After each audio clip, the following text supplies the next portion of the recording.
Rates of change. As we've seen, the derivative measures a rate of change. And okay, so far we haven't really used it to do much. We've just been finding derivatives. So let's look at a couple of practical questions where things are changing.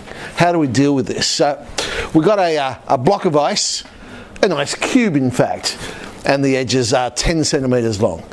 We know it's melting and the edges are decreasing at 1 millimetre per second. So there's a rate, 1 millimetre per second. We want to know how the volume's decreasing. Now, the volume is not decreasing at a constant rate. If you think of something melting, you've got a block of ice. The volume, it sort of loses a bit slowly at the start, but then as time goes on, it seems to go quicker and quicker. The volume melts. So all right, we're going to work out some rates here. We're going to use calculus to solve this problem. So usually in there, obviously, there's a rate that we're trying to find. So that's the first thing to identify. In this case, it's the rate at which the volume is decreasing. So there's my cube. Side I've just called x. So dv dt, I'll call v for volume, and t for time. So how is volume changing as time changes? This is what I want an expression for. Hopefully there's some information in there that's going to help me, some other rate. And they have told me the rate at which the edge decreases. Well, I've labelled the edge x. So what I know is dx dt is going down. Now I've got to get the units right. So either I change my rates to centimetres per second, which is what I've done, or we change the length of our cube to millimetres, either way. But the units got to match up. So I've made it all in centimetres. So 1 millimetre per second is the same as 1/10. It's negative because it's decreasing. So if it was increasing, I'd put a positive value there. So I've got dx to t. I want dv to t.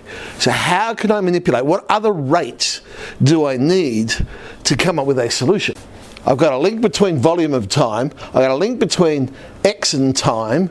So what ideally I'd like now is a link between volume and x. Well, we know that the volume of a cube would be x cubed. So I'll just differentiate. dv dx is 3x squared. So I now have an expression for dv dx. I should be able to put this all together. So dv to t would be dv dx times dx to t, subbing in that 3x squared times minus 1/10. I've now got a formula that allows me to work out the volume, and I'll substitute in the length of the edge to work it out. So minus 3x squared on 10. We want to know when the edge is 5 centimetres long. So when x is 5, sub that in, and we've got minus 7.5. So what I now know is that when x is 5, when the edge is 5 centimetres long, the volume is decreasing at 7.5, and the units, because it's volume, centimetres cubed per second. Let's try another one. A vessel, there's a fancy word, an inverted cone with a vertical angle of 90 degrees, and they've told us the depth of water in the vessel is x centimetres. First question, find the volume of the water. Inverted cone, so we've turned the cone upside down. They've said the vertical angle, well, when we talk about a cone, that's the angle at the tip of the cone. So they've told us that's 90 degrees. We have to come up with an expression for the volume of the water. So I'm saying the blue bit there is the surface of the water. They've told me the depth of the water is x. Well, the volume of the water, it's still going to be a cone, it's just not full. And we know volume of a cone is? So remember, a pyramid will always be 1/3 the volume of the corresponding prism. So we can think of a cylinder like a circular prism, and a cone's like a circular pyramid. So yeah, 1/3 pi r squared h. Well, I've got the h, I need the radius. Well, if I have a look at that black triangle that I've drawn in there, I know that the vertical will bisect it. So that's going to be 45 degrees. That means that's an isosceles triangle I've drawn there. So the radius must also be x as well. So now we can find our volume. 1/3 pi r squared h. Subbing in, we get 1/3 pi x cubed. So there's the volume of water. Okay, we're now going to pour water in at a rate of 0.2 centimetres cubed per minute. We want to know how the depth is increasing as we do that. Question for you, think about it. We're pouring it into this inverted cone. We're pouring it in at a constant rate. How's that radius going to change? Is it going to start off changing quick and then go slow, or slow then quick?